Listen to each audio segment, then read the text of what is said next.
Oh.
Hey, good morning, America. Welcome back to The Big Show, hosted by myself. My name is Jimmy Smith. Welcome and happy Sunday and happy July 2nd, I believe it is. Next to me, as always, good friend of mine. Give it up one time, Mr. Dwayne Ward. Morning, everybody.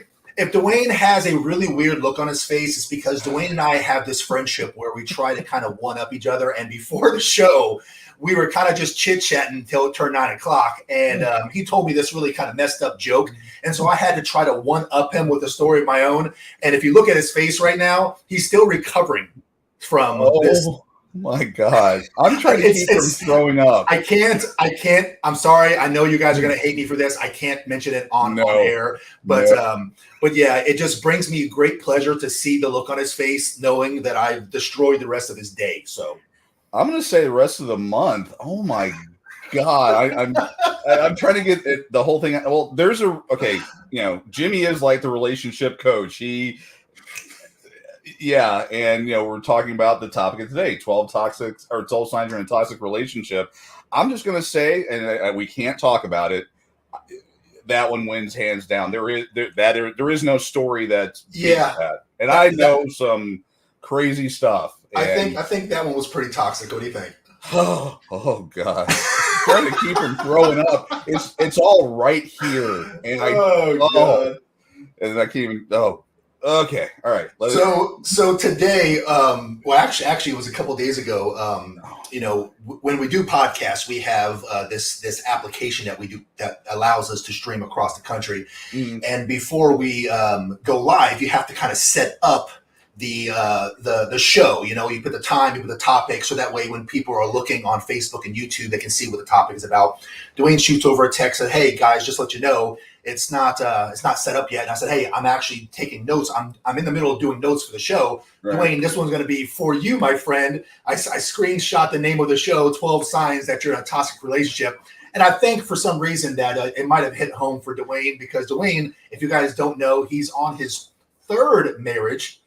Third and final marriage, So I figured that if anyone knows about toxic relationship, it's probably Dwayne, because I'm guessing he was in a couple in his life. Been in a couple, yeah. I saw the title and I'm in the fetal position in the corner going, "Oh my God." He's getting flashbacks.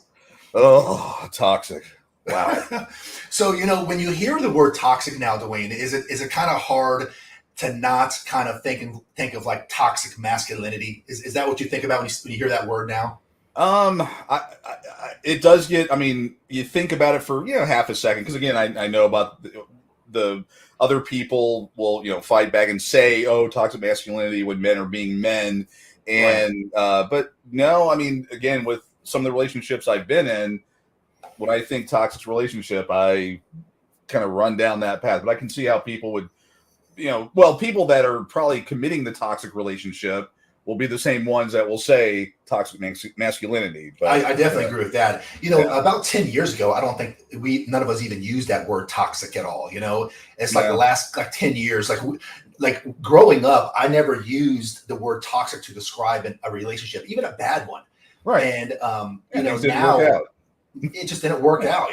She was this or he was that or whatever. But, toxic gets thrown out so often now for every relationship that someone deems not fun, right, unpleasant. And what really kind of grinds my gears a little bit is that the word toxic masculinity is where it kind of originated from, and now everyone's using the word toxic to describe any unpleasant.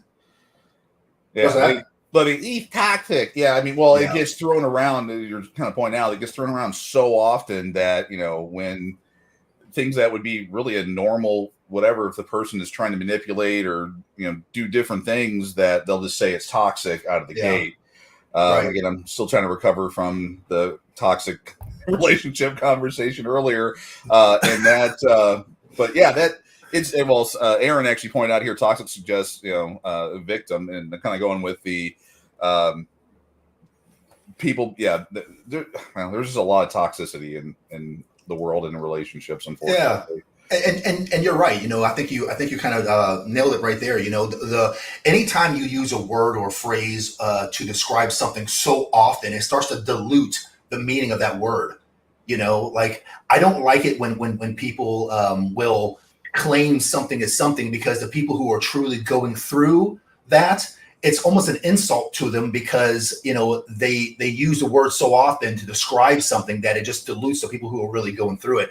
And I really don't like the toxic masculinity thing, because I maybe I'm completely off. I don't think I am, but I truly honestly think that that the media has some sort of agenda, and I think that a world order is a part of that agenda, where in the future the powers that be, the 100 people that truly run this world, that controls all the big conglomerate companies and news medias, really want it to be some sort of one world type of order. You start to see that with the currency.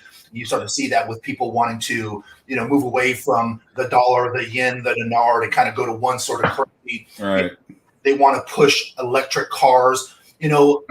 It's been talked about that if we were to all have electric cars, it would not only be more harmful to the environment, but also the amount of energy that it takes to power all these electric cars. Right. Have it. But why do they want to push it? Well, in my personal opinion, and maybe I'm just way off, I've been wrong before, but if I am right, and there are people or powers that be that want to control all of us, then pushing people to have electric cars would be the reason why. Why do I say that? Because they can turn your car off anytime they want.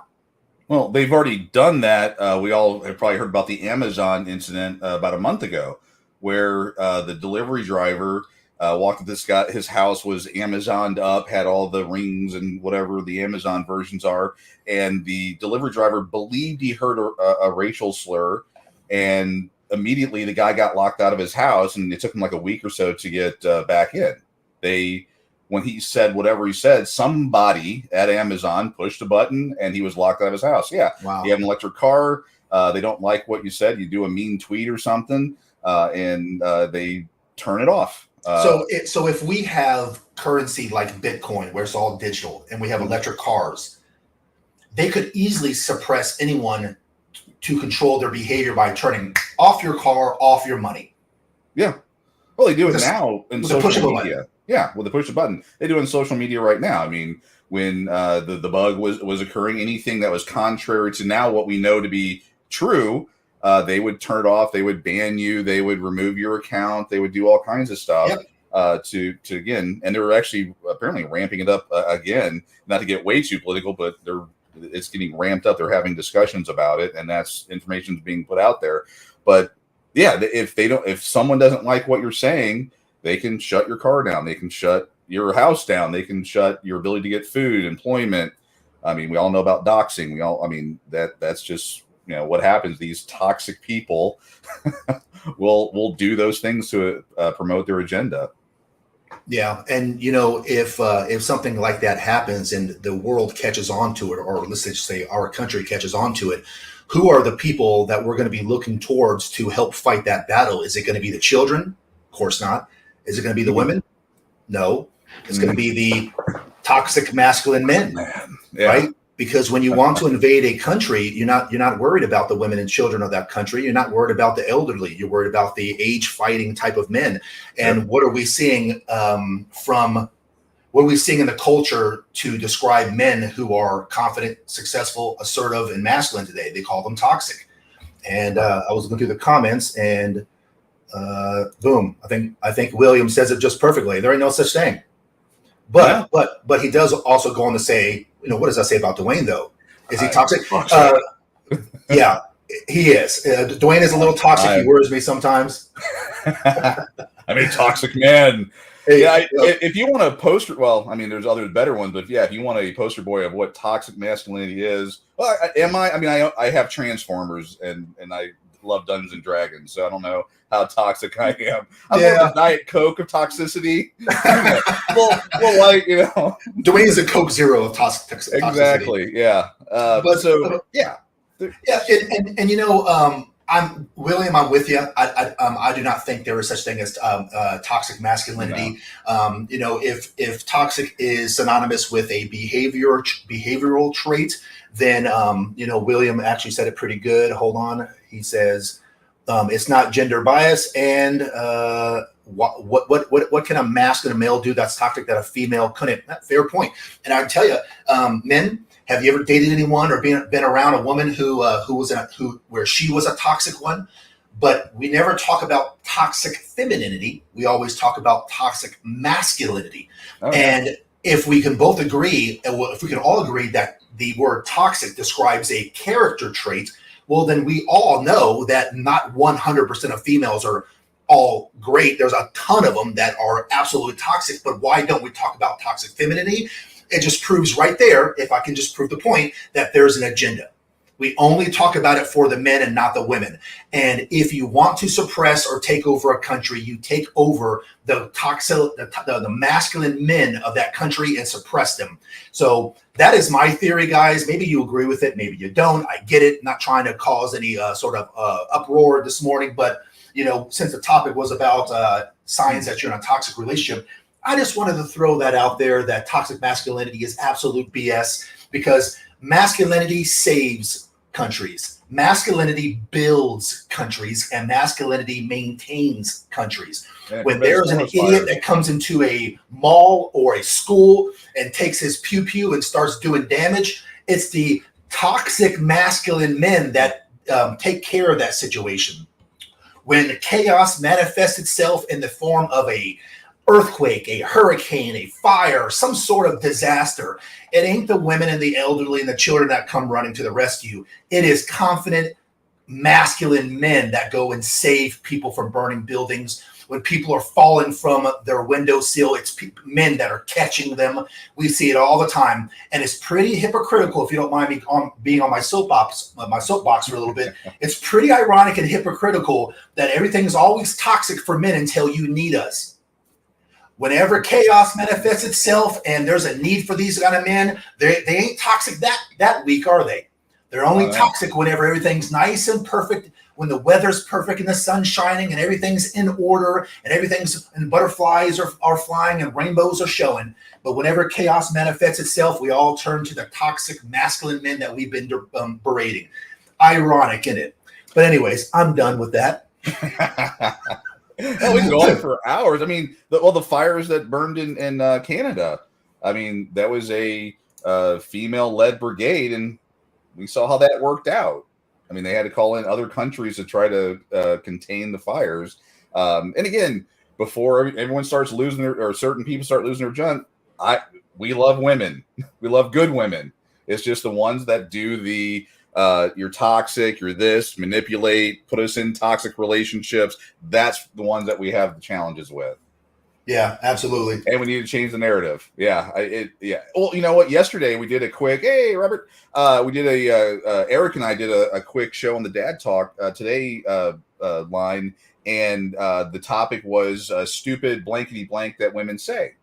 I went out and did a quick Google search, putting those words in. You know what came back? What? Stupid stuff men say that upset women. That was the thing. I had to go into my archives on my pissedoffparent.com site under women that abuse, under that link. And of course, I have captured some of the gems of the world. And we actually talked about those, which were actually pretty funny. But yeah, the narrative is such that it's only men that are bad, only men that are idiots, only men that we're the losers, and women are the stunning, brave, Zillows or whatever her name is, Rizzo, yep. Whatever. Lizzo. Yeah. It's really Lizzo. Wow. Okay. I'm Yeah, sorry. Lizzo. I'm turning 51 in a couple days, so I'm watching videos now on how to talk hip. So I'm trying to learn new words and stuff. And I'm that guy back in the 80s that learned how to rap on the VHS tape. I had no idea how it worked, so I'm that nerdy. Yeah, and Dwayne, you and I talked about this in between the Sunday shows many times. Mm-hmm. As you guys probably know, because we've talked about this as well. When you start talking about relationships and masculinity and coaching and things like that, these shows are derived off of a lot of wisdom that Dwayne and I have learned over the years we've been alive. But also, we do a lot of research on this stuff. Dwayne's the stats guy. I'm more of the holistic, kind of approach to it. But together, Dwayne and I come up with content that is informative and hopefully entertaining, but also factual. And to make sure that we are providing you guys facts, there's a lot of research. My point is that when we are researching this stuff, a couple of weeks ago, I just pulled it up. I forgot what the topic was a couple of weeks ago. A couple of weeks ago, it was 10 harsh truths about men that all women should know. Remember that show? Oh yeah. And then lies that women think men believe. That was a show before that. And both of those times, whenever I was Googling to see what would pop up when I put those words in, Google changes it to lies that men tell. Yeah. Or harsh truths about men that women should avoid, or things like that. It's always, to Dwayne's point, the man that's bad men, Always. But we all know better, and to some of the points here in the comments section, we all have to change that. And how do we change that? We do it the same way they've done it to us. They've done it through our children by breeding them through culture, music, art, and TV shows. And we've got to teach our children that men are absolutely needed. They are important. And, we just have to raise our boys to be good men and raise women to be good feminine women. And we'll turn this ship around. I know we will. Oh, yeah. They've done it in 15 to 20 short years, and we can turn this thing around in 20 to 15 short years also. Let's see what else. I saw a couple comments here. Father X made one here. Of course, he's agreeing with me, so of course, I'm going to like his comment. But he's saying about looking for videos of domestic violence by women against men, and you can't find any. Well, actually, if you go to the pissedoffparent.com site and go to women that abuse, you'll see a laundry list of data, videos, pictures, you name it. Actually, it's where we got some of our material yesterday. And the reason I put that out there is not to disparage women, but because, like Father X, when you're going out there trying to get data, you're the search, and even Chat GPT is synced up. I mean, it also does. It also makes the switch there when you're looking for data. And but I put a web page out there that catalogs all the times that women commit violence against men and how they go about it. It's quite enlightening because when I've been talking with people, I'll have mostly women that got your simps out there, but mostly women saying, "Oh, that's not true. That doesn't happen. That doesn't happen." I go, "Oh, well, here's an example," and I'd find them. And I'm like, here's another one. And after a while, they block me and don't want to talk to me anymore. And of course, I'm not trying to. And again, for anyone that thinks I hate women, I'm married. Third time, and you'd think if he hated women, he wouldn't have married 3 of them. Yeah, 3 times. And I love women. You guys are awesome. We're built, designed, whatever you want to believe in. I'm more of a design guy.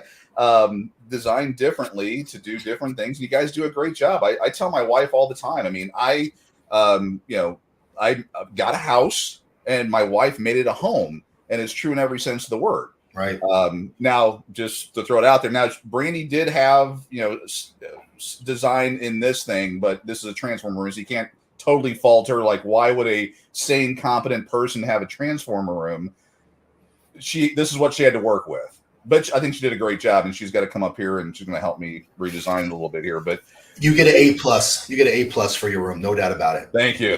But that page is out there to try to combat, because you'll always hear, "Oh, that's not true. Women don't do that." Or they'll say, "Oh, well, yeah, you'll find the occasional." No, it's not true. And to go one step further, this was in Texas. They had the leading domestic violence person testifying down in Austin this past session about domestic violence, talking about only men commit the violence, and their report showed that. Well, being in Texas, I knew there were other examples, so I went out and found like 5 or 6, just off the top of my head, times where it was women that committed violence against men. It was the Pew Pew custody exchange murders was what they were talking about. And after I found 5 or 6 that weren't in their report at all for the entire year, they're skewing the numbers. Anyway, I'll get off my soapbox. Yeah. Jump right into a toxic relationship. And just to kind of support, I mean, I know Dwayne personally, he has a huge love for women, and so do I. So, you know, holding people accountable, whether it's men or women, because we are equal opportunity, you know, trash talkers on people who aren't doing the right thing. We talk about men as much as we talk about women, but there are definitely toxic women, but also toxic men. To our good friend and avid listener of the show, Clover, she says, hey, there's dysfunctional behavior on both sides. You know, whatever negative behavior women manifest, men do it too. Absolutely. 100%. The strong women are going to understand that what we're talking about is not all women. That's one of those where you're trying to start the argument. You know, not trying to throw any heat there, but well, maybe a little bit. But it when we talk about stuff, we understand. Again, I'm happily married, 3rd time, but happily married, and you know, my wife understands. Like when I say women do this or women do that, I'm not talking about her. And really, if it doesn't apply to you, that shouldn't be part of the conversation. Hey, man, really. Like I said before, if it doesn't apply, let it fly. Fly. You know. But you know, going to the topic of the show, there are definitely signs of toxicity when it comes to relationships and people who have been involved in them.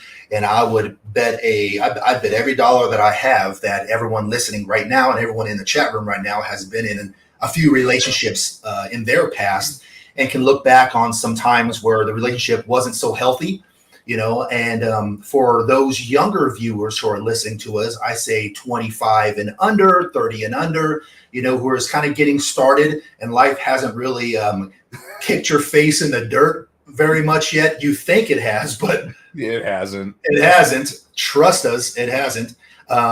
You know, some ways that you can kind of recognize a toxic relationship, you know, you want to be able to recognize the shitstorm whenever you're in it, because to some people, they don't realize that it's actually that bad. You know, they can't. It's really like don't. Cooking a frog. You put the frog in the boiler and you turn the heat up a little bit over time.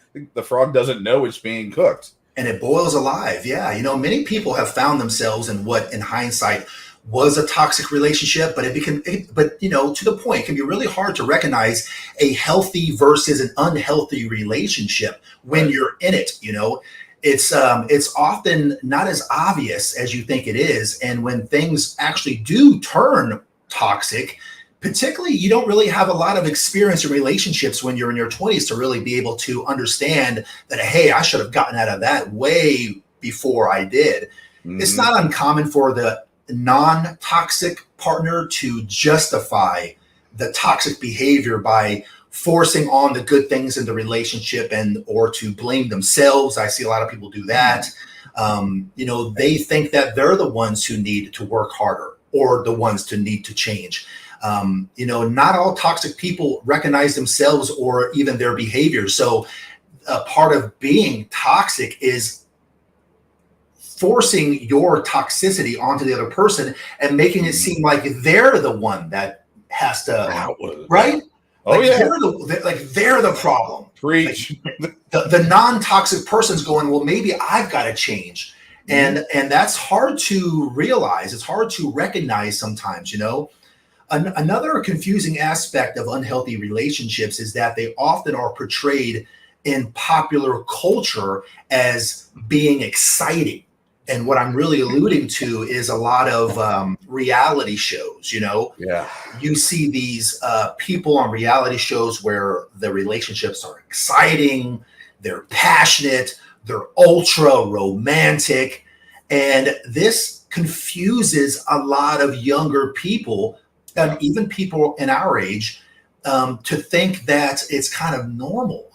This can cause people to Yeah. normalize or even idolize toxic relationships, because you look at these people on TV and it's so volatile. You got ultra romance, you got ultra toxicity. They're fighting or they're loving, or they're fighting and they're loving, and you start to think that that's how relationships move. Yeah. And it's not. It's extremely unhealthy, but people just don't understand, or they can't recognize it. When you have behaviors where one person says things like, I can't live without you, I can't control myself around you, or obsessively wanting to be in your space all the time.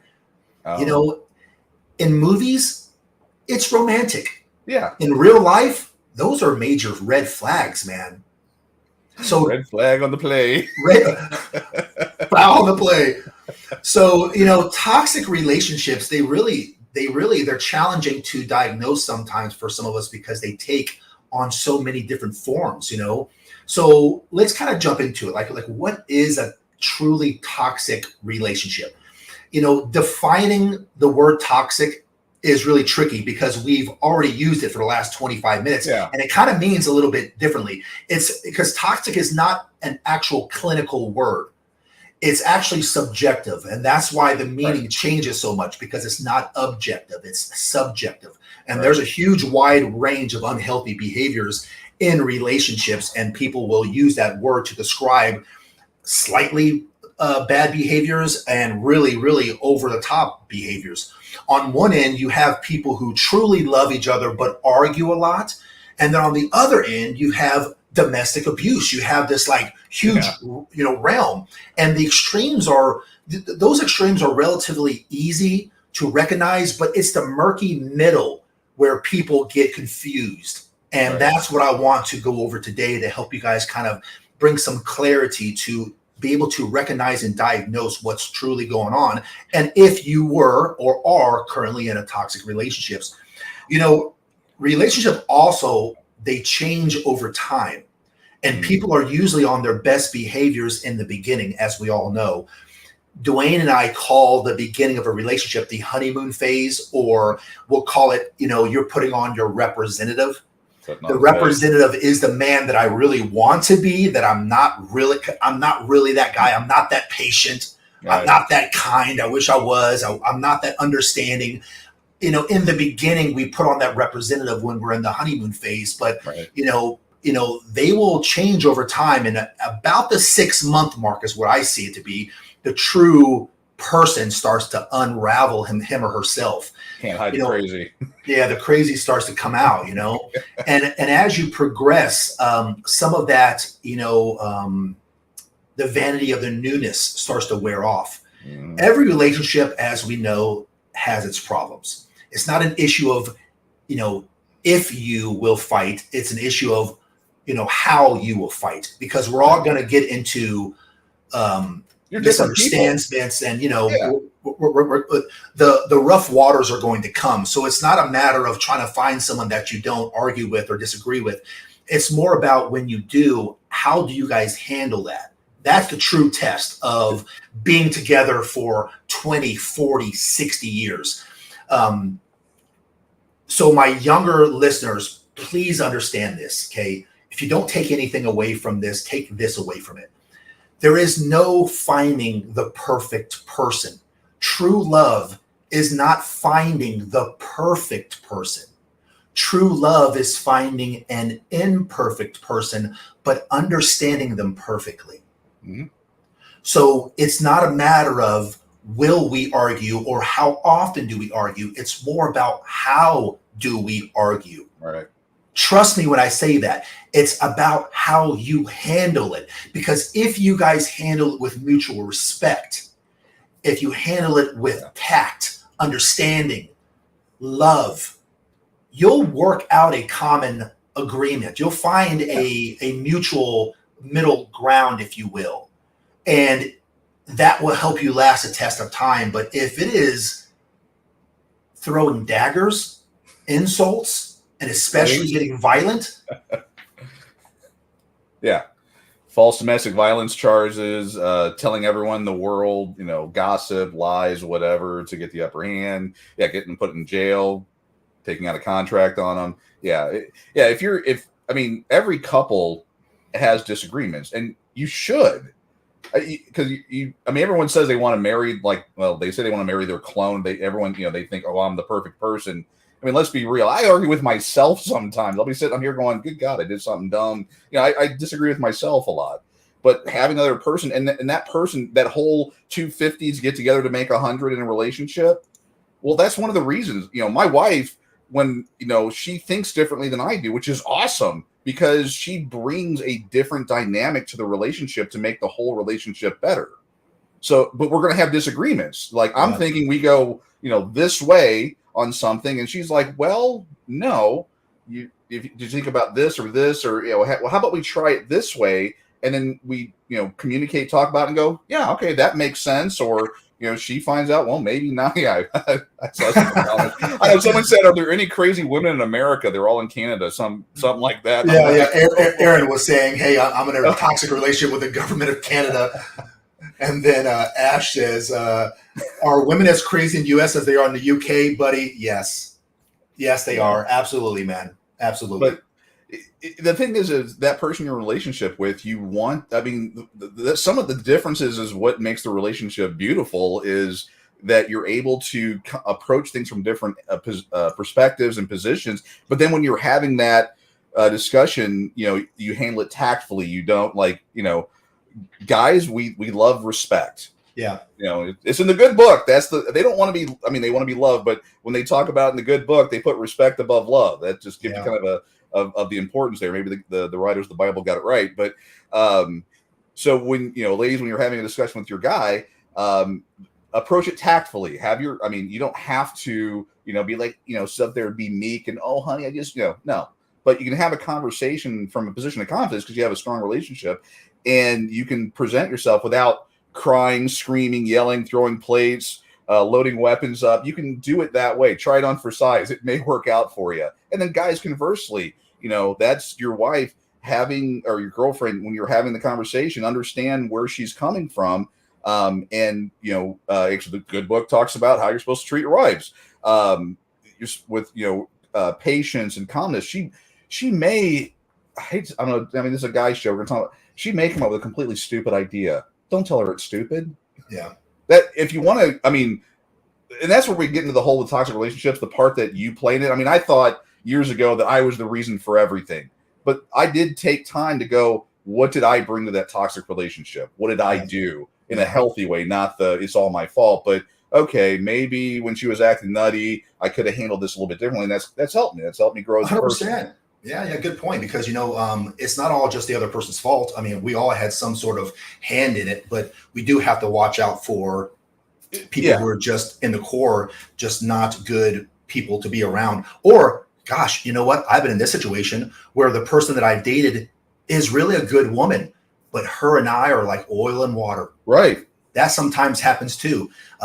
There is a realness about chemistry.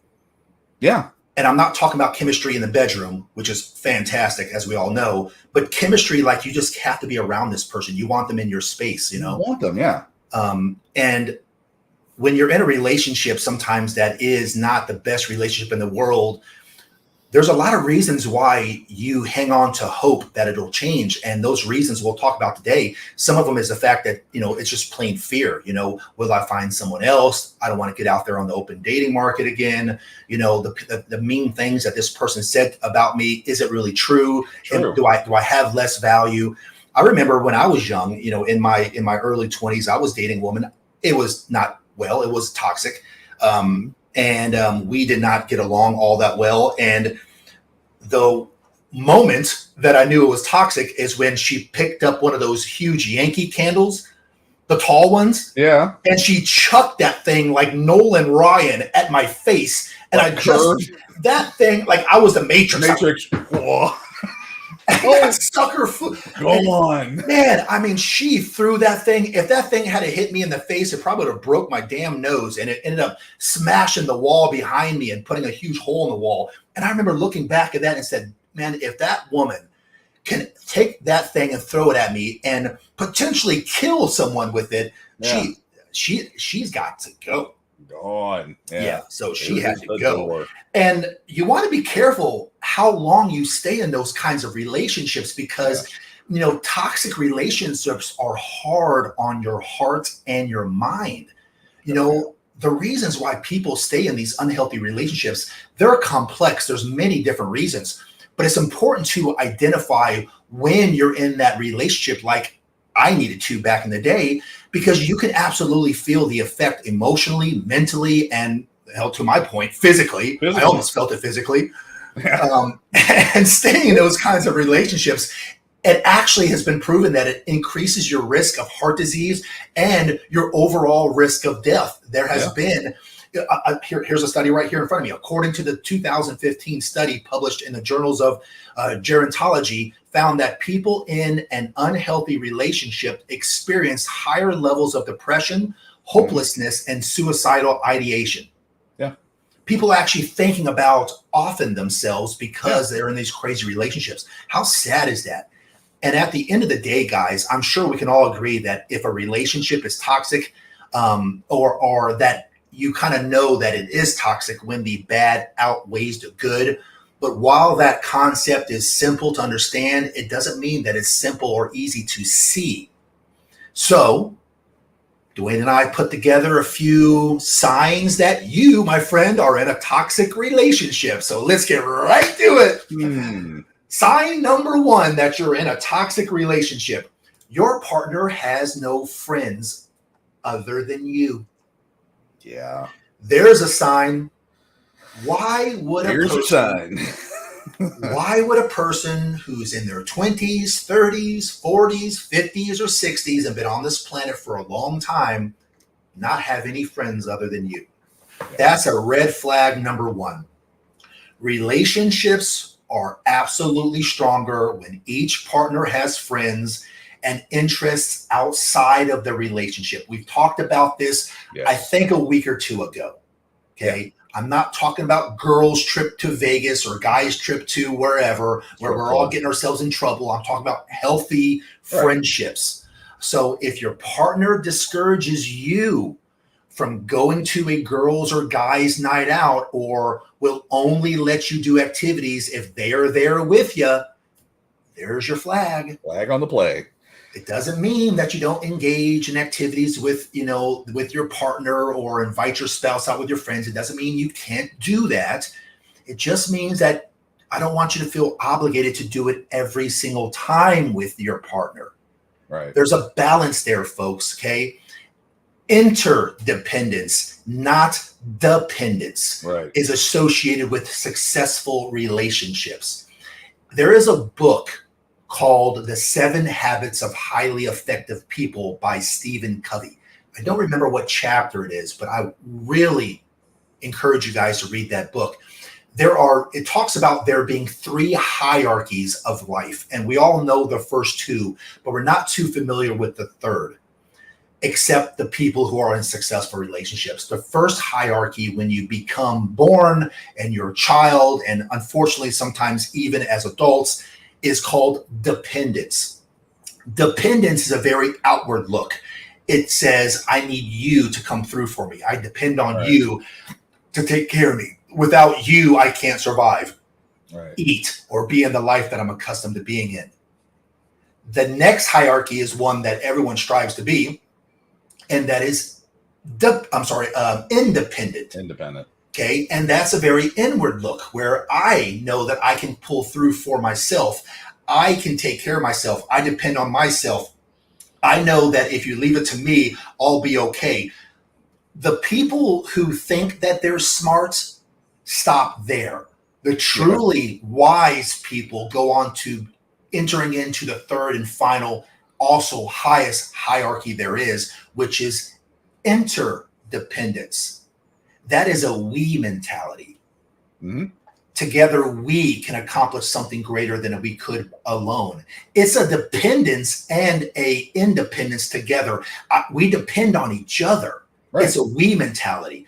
So, when you are in a relationship that is unhealthy or toxic, you have to understand that if it's not interdependence and it's them, or maybe you're the toxic one, you are dependent on them or they are dependent on you.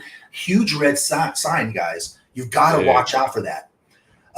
Another sign is that hanging out with this person makes you feel tired and sick. Dwayne? I'm getting triggered already. I'm getting the heebie-jeebies. Dwayne is triggered right now. Yeah, I know. There are relationship flashbacks that are going through his mind right now. Yep. And yes, I'm even talking about being actually physically sick, because it can happen. So ask yourself, is your partner bringing out the best in you, or are they weighing you down? Do you feel energized or drained after being around them or being in their space? Not in a good way. If you notice that you're feeling constantly drained, exhausted, or on edge, guys, that's a sign that something is wrong. Okay, you gotta go. The third one, but before we get to the third one, folks, if you don't mind, push the like button real fast on Facebook or YouTube. Hit that button.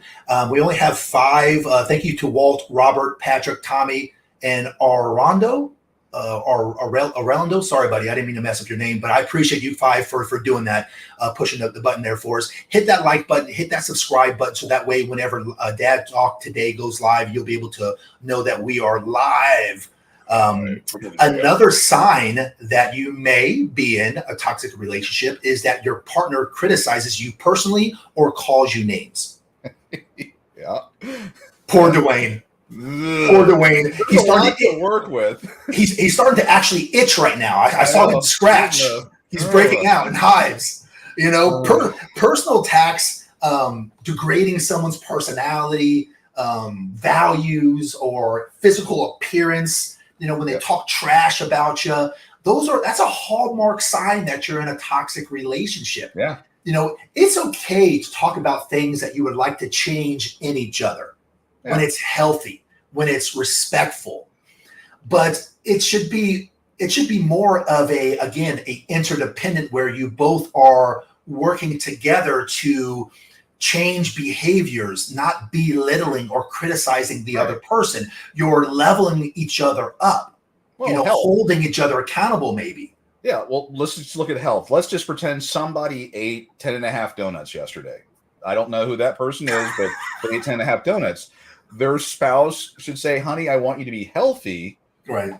And, maybe not eat 10.5. Maybe, 1 or 2 or none, because, blood pressure and stuff like that. That would be healthy. Yeah.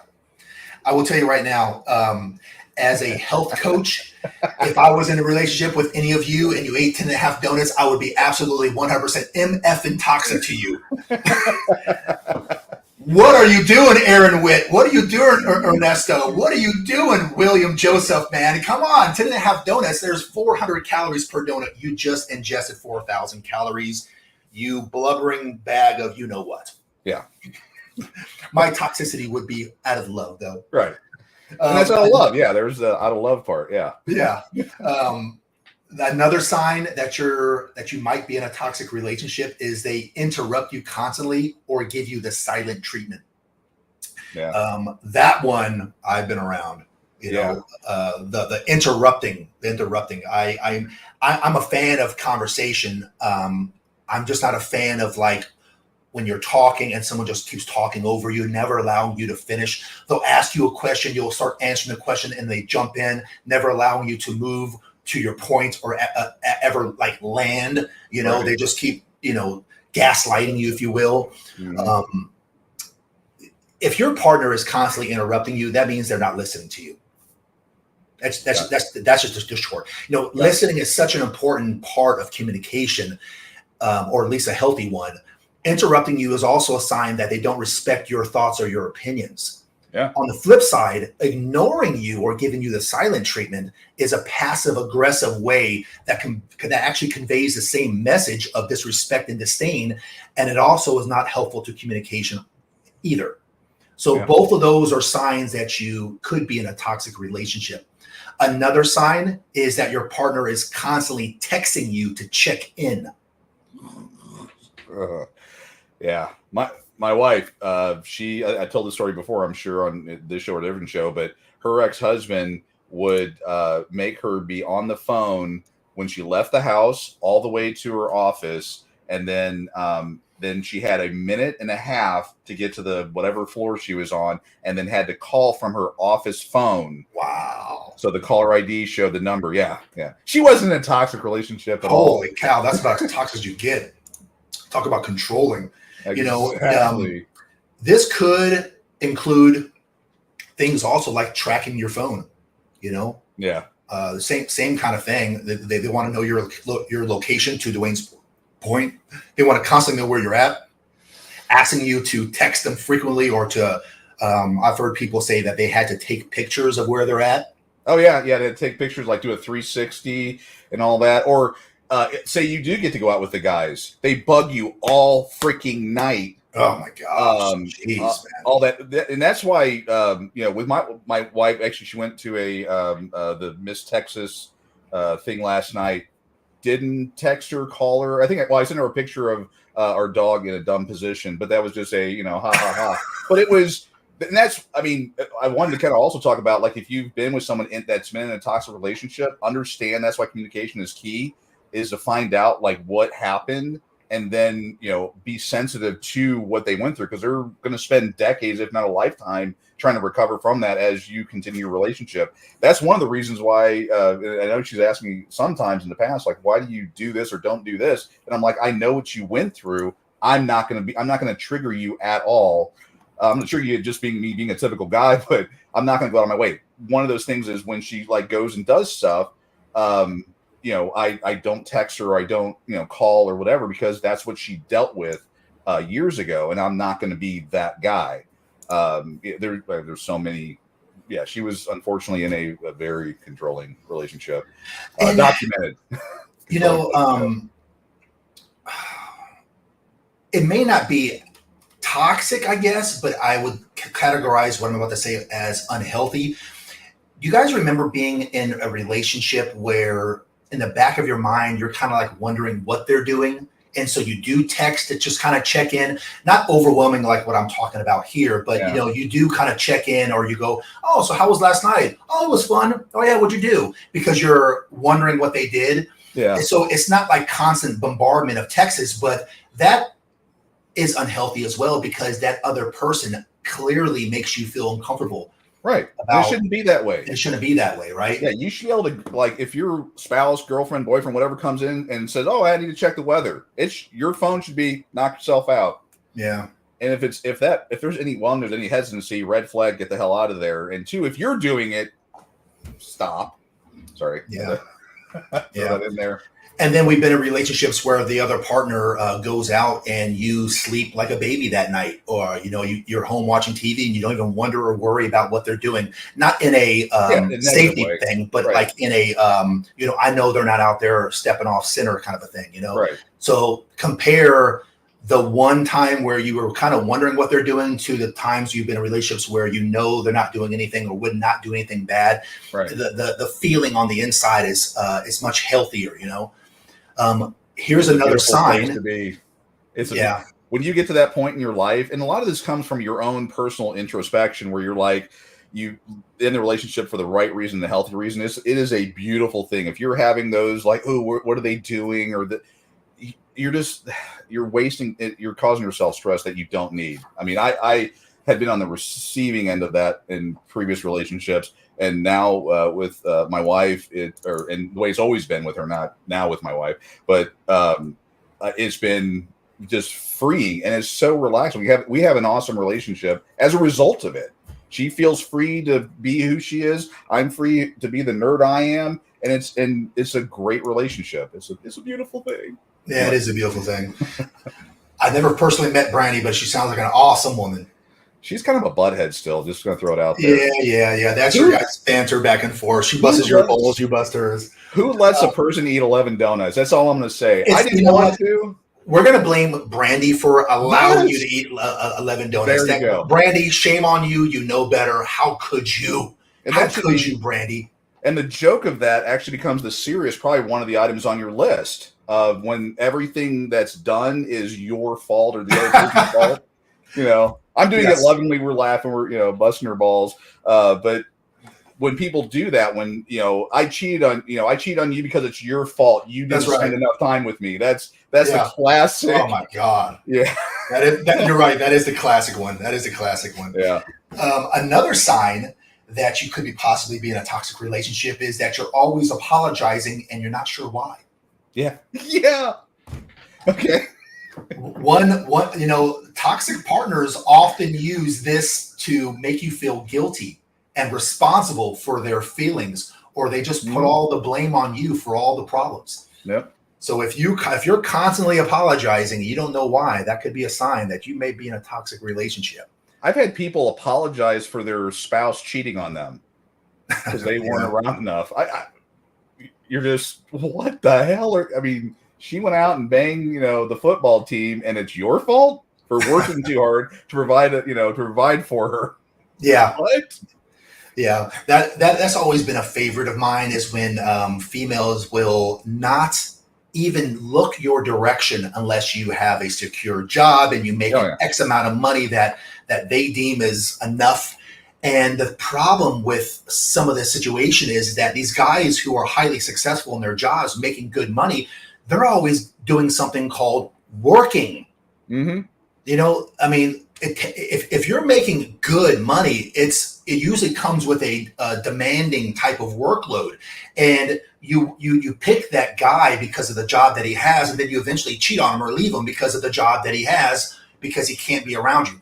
Ladies, if you're in that situation, you get one of two things. You can have the life that he can put you in, or you can have his time, but you can't have both. Here's a toxic one. I can't be with you if you work so many hours, would be kind of a lead-in, but the beginning part is just toxicity big time. I can't be with you if you like Transformers. I can't be with you if you like Star Wars, or whatever that is. Yeah. What kind of BS is that? I can't be with you if over nonsense reasons. If you're gonna date Dwayne, he can't be with you if you don't like Transformers. Well, there you go. There you go. Toxicity right back. Yeah. Another sign is that they want to control what you eat. They want to control the look of your hair. They want you to dye your hair. They want you to get a new job. When they want to control aspects of your life, that is a sign. Now, I'm not talking about 11 donuts. Are you sure? I'm feeling pretty good about that. I think I just proved that Brandy is a toxic one. She wants to control what you eat. Exactly. Yeah. Your partner should love you for you rather than seeing you as a project or something broken that they can fix. And folks, how many times have you been in a relationship where you was hoping that 4-letter word of the bad relationships, HOPE, you hoped he would change. You hoped she would change. And you actually are dating that person because there's something inside of you that actually makes you want to try to fix that person. And you know how it goes. You can't fix that person. They're not going to change. They are who they are. They are who they are. It's okay to acknowledge a partner's faults, but it crosses the line when you try to force or shame someone into changing. Or be how, you want them to be rather than listening to what they want. You're trying to change them and mold them to what you want them to be instead of trying to listen to what they want. If you're in a healthy relationship when both partners, work together to improve. It goes back to that interdependence thing we talked about. If she would have ate 6 of the donuts, and I would have had 5, that would have been better. That's how she could improve the relationship. Yeah. Yeah, but we're still gonna blame Brandy for this. Okay, we're gonna blame. Yeah. Duh. Of course. I don't know which one we're on. I think we're on going on number 10 or 9. I don't know. But I think we're on 10 or 11. I don't know. Yeah. So the next sign is that this is a good one. All of your partner's exes are crazy. They're all crazy. All of them. They're all. Yeah. Every single one of them. She dated every dude that was crazy, or he dated every chick that was crazy. If your partner says that all their exes are crazy, guys, that is a red flag. If your partner has one crazy ex, that might not raise a red flag. Fair. But if all their exes are crazy, every date she went on, the problem likely isn't their partners. Right. Toxic people will do anything to avoid responsibility for their actions, including attacking and blaming current and past partners. Right. So you just have to understand that that is a huge red flag. Yeah. Another one is that, and this one is the easiest to see as far as signs go, is that your partner is obsessed with you. A toxic sign that gets confused with love at the beginning because it can feel like true passion. Right. Unfortunately, obsession or obsessive love, I should say, is unhealthy. And it can lead to many other toxic behaviors like jealousy, stalking, or abuse. So that 80s song is not accurate. Which are one? My obsession. You are my obsession. How's it go? You are my obsession. Wait, I'm trying to remember. Oh, I can't remember the words now. Can you sing it for us? All I can do is remember that you are my obsession. What do I have to do to make you sleep with me? Yeah, that's it. Yeah, that one. Yeah.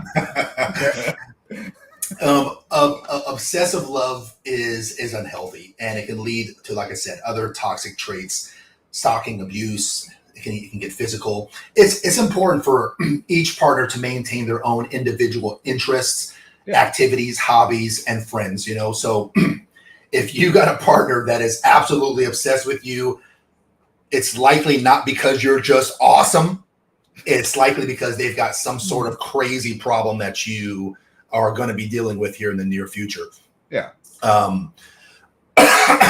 Another easy one to determine, another sign that's easy to determine, is if one or both of you has a substance abuse problem. Oh, yeah. Okay. This one might hit home to some of you listening. And if it does, hey, man, take it on the chin because you know better. Alcohol or drug addictions, they have serious negative impacts on relationships. They do.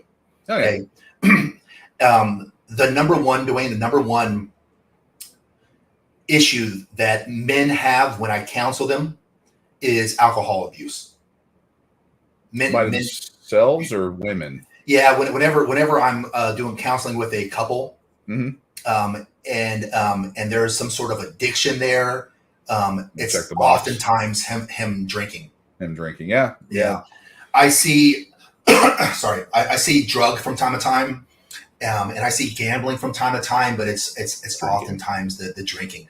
Guys turn to the bottle a lot, and guys, it's a dead end road. You know it. Yeah. You're wasting your family's income, money. You're taking. I mean, how much money do you spend on the bar drinking every month? I don't remember where I found this from, but it always stuck with me. If you guys are wondering, how do you know when you are clinically, like in the medical field, officially or clinically diagnosed as an alcoholic? Here's how we've determined it. Because there has to be a line somewhere, right? High blood pressure, there's a mark. If you're here and under, you're good. If you're here over, you're not. Right. 120 over 80 is healthy blood pressure. If you're over, then you got high blood pressure. Well, how do you know if you are an alcoholic or not? You know you're officially an alcoholic whenever you consume 12 or more alcoholic beverages in a 1 week period. That's how you know. So you could be drinking 2 or 3 times drinks a day, every day, until you pass 12, or maybe you go on a weekend binge where you have 6 on Saturday and 6 on Sunday, and that happens every single week.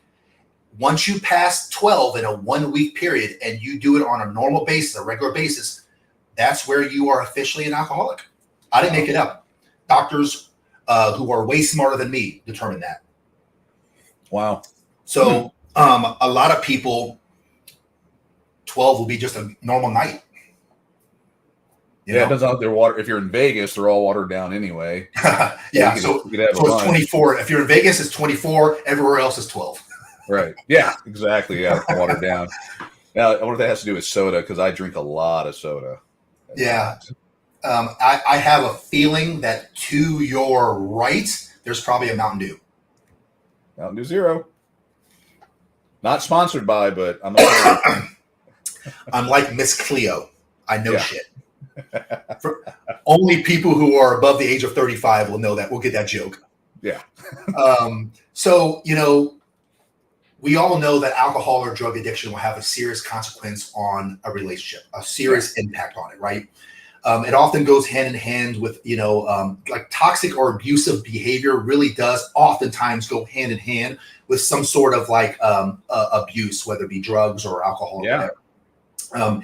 If you or your partner has a substance abuse problem, it's not up to you to fix them.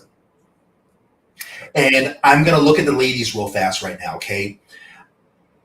If there is one constant, reoccurring issue that women have, and I'm not talking about a bad one, this one comes from their heart. Right. For all my female friends and female listeners, I've already talked about the 4-letter word in relationship. The bad 4-letter relationship is what? Hope. Hope. Ladies oftentimes hope he will change. Hope things will get better. Hope things will turn around. Hope he'll see the light. Hope he'll fall in love with me. Fill in the blank. Females have stayed in relationships far too long hoping that he will change. And this right here goes right down the heart of it all. If he has a gambling or drug problem or some sort of craziness that you know is not healthy, oftentimes you are hoping that you can fix him, or he's hoping he can fix her. It's not up to you to fix anyone. Now, if you're married, that changes the game a little bit. I'm really referring to people who are not married, because I don't want you to think that if they have a drug or alcohol problem and you're married, you should just divorce them. Not saying that, okay? Once you marry someone, things change, okay? Yeah. I'm saying this right here. Dwayne and I are talking to you about this because these are the freaking red flags that you have to find out before you get married to them. Right. The vetting period. The vetting period. Okay. Dwayne has said this oftentimes. It's a great, great joke of his. You listen to Dad talk today to help fix the BS that you're going through with divorce and parental alienation and things like that. You listen to the Big Show podcast to prevent you having to go through all that. So I probably screwed up his joke, but the premise of it is right there, Yeah. So well, you want to watch. Yeah, you want to watch your show, so you don't have to watch Eric's show. That's the thing. Get the relationship advice up front. Find the red flags. Find out how to have a good relationship. How to find your center. How to get your goals and be a better person. So when you go on to Eric's show, you're not like, oh my God, I've parental alienation. I've had my kids removed from me. I'm paying half my income in child support. I'm in jail. That's you should be watching. I mean, I want you to watch both, but I would say you want to watch Jimmy's show more than you want to watch Eric's show as far as life goals. Yeah. Shout out to MJ. MJ's back. I think MJ jumped in a little too late, and he saw the topic of the show, and he's like, "Man, this is right up my alley." Fire, yeah. So remember, guys, that ultimately you can't change your partner, but you can change yourself, and that might mean leaving the relationship. So I'm just saying, and I'm referring to unmarried people.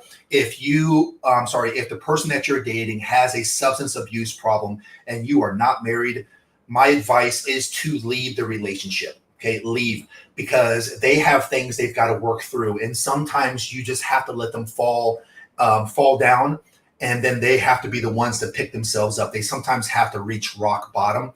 Right. Don't allow you to ruin the only life you have and stay with someone for 5 or 10 or longer years, trying to help someone through something that they are going through, and then at the end, you guys are not living happily ever after anyhow. I mean, a lot of these times, how much time have you guys spent trying to help someone and you're not even married to that person anymore? They're just a distant memory, Could you say that it was time wasted? Yes, and many of you would probably say that. So But in the that's big my picture, advice. though, in the big Huh? picture, though, yeah, you wasted a year, 6 months, whatever. But that's why vetting is so important. Someone mentioned love bombing, which is a manipulation tool that's used. They where you show the fake you. That's why when you're dating, you're supposed to ask questions and not just hear the answers, but see if I say I work out every day and there's dust on my dumbbells, or I eat healthy and you see the empty donut box. There's what I'm saying and what I'm doing, your actions are different, and that's your vetting time. I mean, that's the way marriage is supposed to work. Is you find that person that you can be with for the rest of your life, and you figure out, can you do it? It's like a job interview, really. I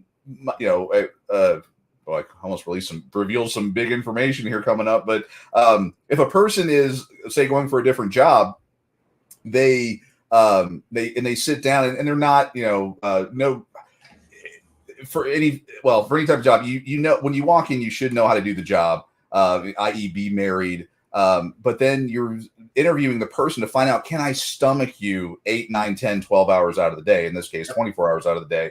That's that interview period. You're interviewing during that time frame, and that's where you're going on fun dates, or you're having serious conversation. What are your goals? You find out that, and usually every relationship has a spender and a saver. Can you over time find out, will that work? I mean, like me, I don't want to be eating Alpo when I'm 75. And I'm hoping to, at best, I'll be eating Alpo the way things are looking. But but if I were to be with somebody that they couldn't rub two nickels together, and it was their fault, that there's a kind of thread in that one, like in their past relationship, because again, we all carry stuff. If their ex made sure they were broke all the time, that's one thing. But if they're like, I can't have two pennies to rub together, that relationship probably ain't going to work. I'm going to keep it as non-political as possible, but you are of a one brand of political world. You think a certain way across the board, and the other person's in the exact opposite. That ain't going to work out. It ain't going to work, man. It's just not. It ain't gonna work. It just does not work out at all. But then that's that honeymoon, or not the honeymoon period, but that's the period where we're trying to figure stuff out. If he drinks, if she drinks, if there's drugs involved, don't look at it as a project. Go, ew. Don't see. And the thing is, women usually, they're designed though to be fixers. They want to help and heal. That's part of their nature usually. Right. I would say, for once in your life, resist that urge. Yeah. If you're dating, just go, hey, this ain't, it was great, it was fun, ain't been real fun. I got to bounce here, and get the heck out. But yeah, you just, that's your time. Don't wait till you have a ring, and don't have. God, I know this goes counter to today's culture. Don't have kids. Don't have kids before marriage. I know it's impossible to say, but when you bring a kid into the equation, it changes all of those dynamics, because now you're bringing someone else into it. That's my little soapbox thing there. So many people, they get together, they've been together a whole month, whip-de-doo. I mean, they're together longer. The bananas they bought haven't even gone bad yet, and they're already wanting to have kids or having kids. And it's like, why are you doing something so stupid? Figure out, can you stomach them? Figure out if you're in a toxic relationship. Read some good books. There's a number of them out there. And if it doesn't work, get the hell out. Yeah. Look who decided to show her face. Who's showing? Mrs. Brandy Dillon Ward. Mrs. Toxic herself. Oh, Brandy, thank you so much for joining us. Okay, our dog ate half a donut, so that's why I was saying 10 and a half. Will has a good question here. I want to know this question too. Why would you stop at 11, you quitter? I mean, just go ahead and finish the entire dozen. Explain yourself. Okay. How would it sound if I said I ate a dozen donuts? Awesome. Okay, let me ask you this question. So you run a full marathon, 26.2 miles, and you're bragging about running a full 25 miles. Yeah. Finish the last mile, man. I'll be honest. Cross the finish line here. I would have, but you know what? She's so toxic. What she'll do is she'll force me to give her favorite dog in the world a treat or part of my food. I know you're probably not supposed to feed animals, but apparently the dog's a human, And And so I have that's to toxic give. behavior. You see what Brandy did there? She's so toxic that she won't even allow you to finish your goals. You have goals to meet, Oh. and she takes that last donut and gives it to the dog to degrade you. This is food for animals. You animal, you quitter. You'll never get to 12. You know what I say? You go for the gold, baby. Next week, live on air. Bring yourself a dozen donuts. Listen to you finish them during the Big Show podcast. Can you do it for us? I could do it. I don't want to brag, but at our local Mexican place, I'm the reason that they stopped all-you-can-eat taco Saturdays. I am the reason that they stopped it, and Brandy can attest to that. It was a wonderful day. I mean, I got an eating problem. Dwayne is out here fighting a good fight, Brandy. I mean, he is fighting, Taco Tuesdays or whatever it was. And now, that was a bad gimmick. And he actually single-handedly stopped that from happening. You should be praising this man. Praising him. She should be like, it was more like, oh my God, how many donuts? And she flips the box and she's like, you ate 11 donuts? And I went, no, it was like 10 and a half because I had to give Jingle Bell the other half. And she's like, you ate 11 donuts. Oh my God. And I'm like, well, it's your fault. She's like, how is this my fault? I'm like, you bought the donuts. And I get that. Do you know how long it takes someone to power walk on a treadmill to burn 400 calories? Oh, let's see. A couple hours. For those of you who have been on a treadmill, you put it on 3.5 miles an hour, which is a pretty good brisk walk. Right. And you look down after doing an hour cardio. You guys know how many calories you burn? It's like 150, 160 calories. Every donut has around 350 to 400 calories. This man ate like 4,600 calories. Dwayne would have to start walking now and not stop until next week's Big Show podcast in order to burn off them calories. Oh, speaking of Big Show podcast, guys, we are changing the time of the Big Show podcast. I completely forgot to mention it. We talked about it last week. The Big Show podcast will no longer be in the mornings, starting 9 a.m. Central, 10 a.m. Eastern. Starting next week, which is Sunday the 7th, I believe. I think that's Sunday the 7th. Yeah. We will, is it 9th? Sunday the 9th? I'm sorry. No, July the 9th. Sunday. July 9th. Sorry. Starting July 9th, which is next weekend. The Big Show podcast will be in the evenings on Sunday, which will be 6 p.m. Central, 7 p.m. Eastern. There's just it's just a little challenging to kind of maneuver the show in the morning and things like that. And so we'll be changing it. So if you come onto the show next week at 9 or 10 o'clock in the morning, depending on where in the country you live, and we're not there, we did not go away. We're just starting at 6 Central, 7 p.m. Eastern this upcoming Sunday. So please, for those of you that can view us, if you know you're going to forget what I just said, then hit that subscribe button down below, so that way it'll notify you. Make sure you push that bell button so that way it'll ding whenever we go live. For those of you that somehow just cannot make that time, but only can make the morning time, I'm so sorry. I really, truly am. I'm going to miss you guys for that can't make it. It's just what's best for the show and for Dwayne and I's schedule right now. But anyway, so let's move on. More toxic stuff. Okay, so here's one. Okay. A sign that you're in a toxic relationship is there's a lot of lying, even about little things. Constant lying all the time. Lying about big things is certainly toxic enough, but constantly lying about little things is absolutely a red flag.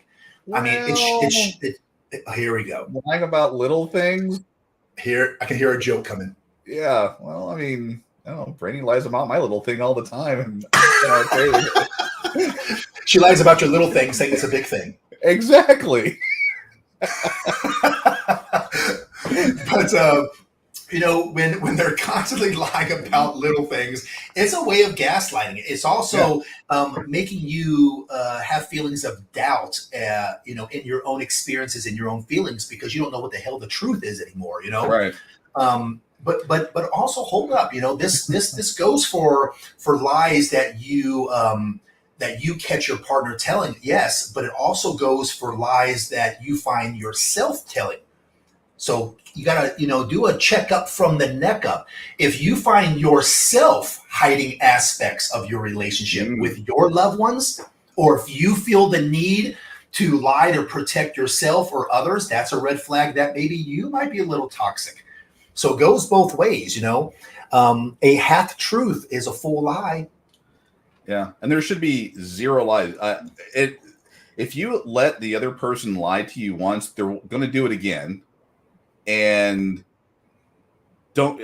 I would just say if they lie to you, leave, get out. So, just to clarify, are you also including Brandy's lies about your little thing? Do you want her to tell the truth? No. So that's okay. That's an understood. That's Okay. an understood thing. Okay. That yeah, we have that. So for those of you listening, ladies, you can't lie about anything unless it's about our manhood, where you are saying how wonderful it is. Then green light to lie. Right. Is that fair? That's fair. Yeah. And you know what I noticed also is that when they love us and we're together with them, we have the best Johnson in the world. But when we break up, it's the worst, littlest little Johnson. Yeah. It's amazing. Yeah, that works. It's funny you mentioned that because the whole lying thing and people, you know, when you deal with I would say narcissist gets thrown around a lot, but with my ex-wife, she would alter reality. And it got to the point where I was going, wow, maybe I'm the crazy one. So that's actually why I started recording something like 15 some odd years ago. I bought a tape recorder because I thought I was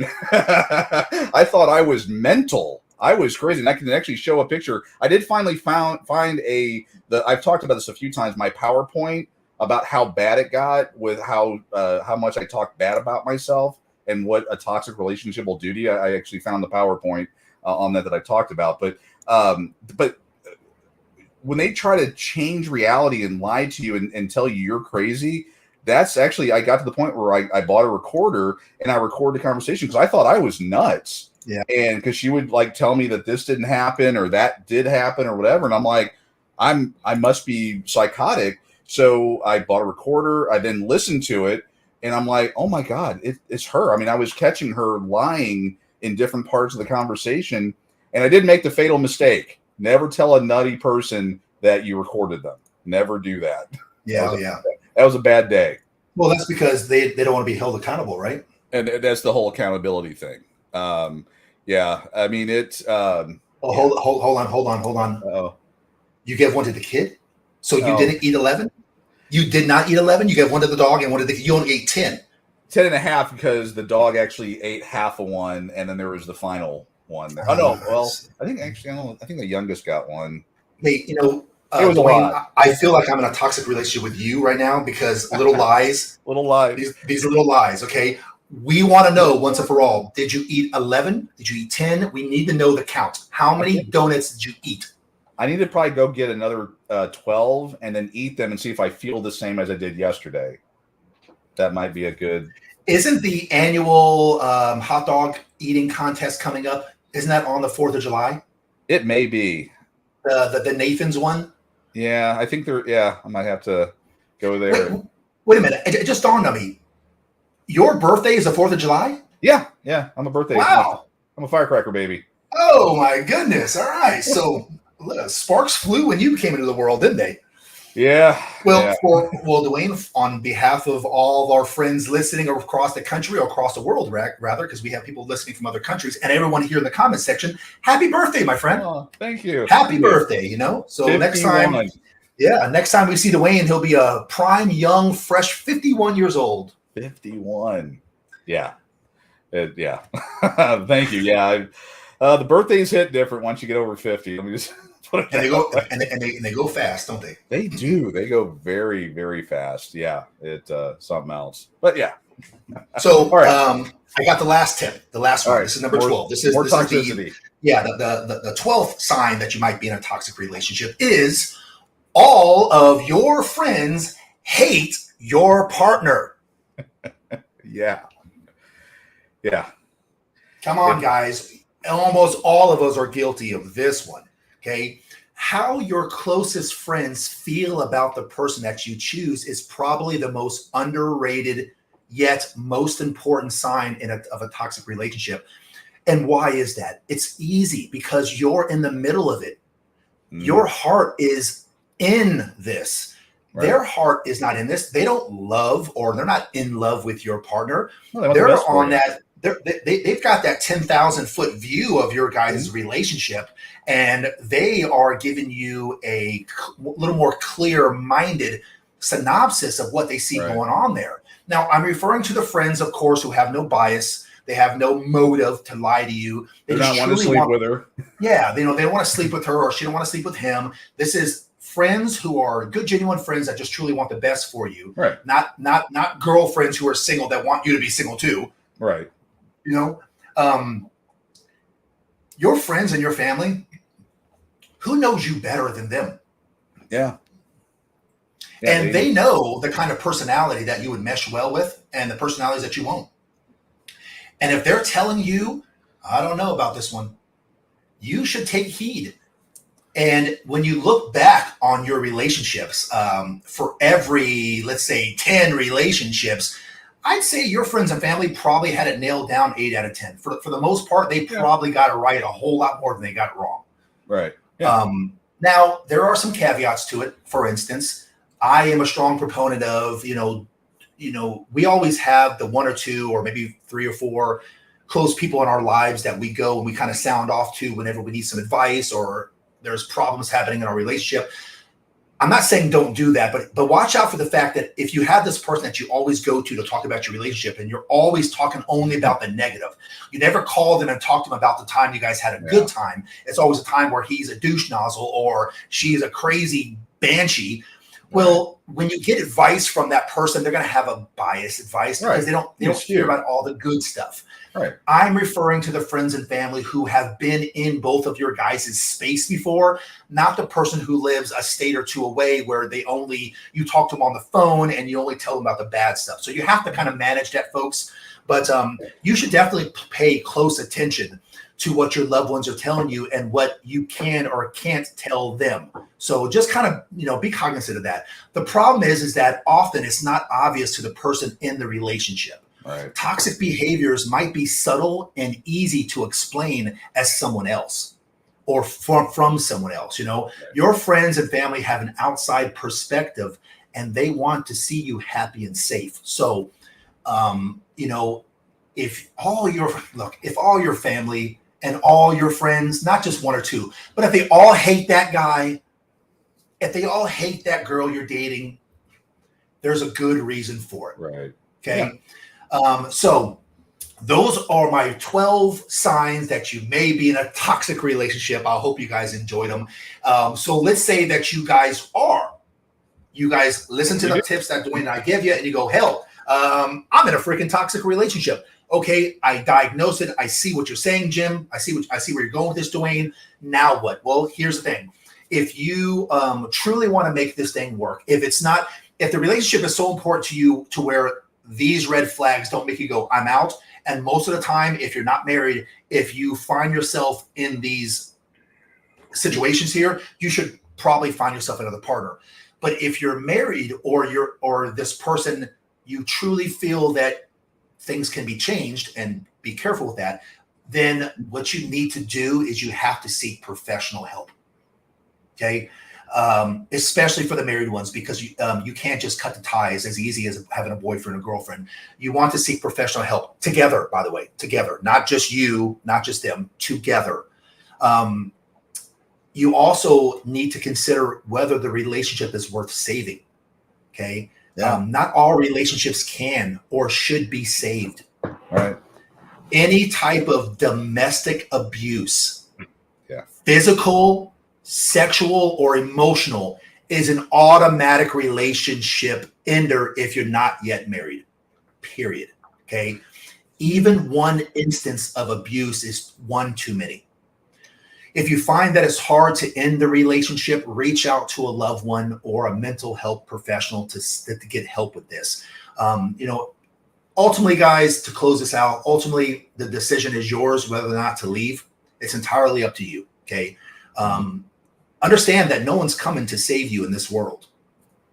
Yeah. Every decision that you make is yours to make, fair, but you have to deal with the consequences of every decision. You cannot say all women are trash. You cannot say, all men are trash. No. if you find yourself constantly saying that all women or all men are whatever, who's the common denominator in that? Yeah. Okay. You've got to decide whether or not it's ultimately worth staying or leaving.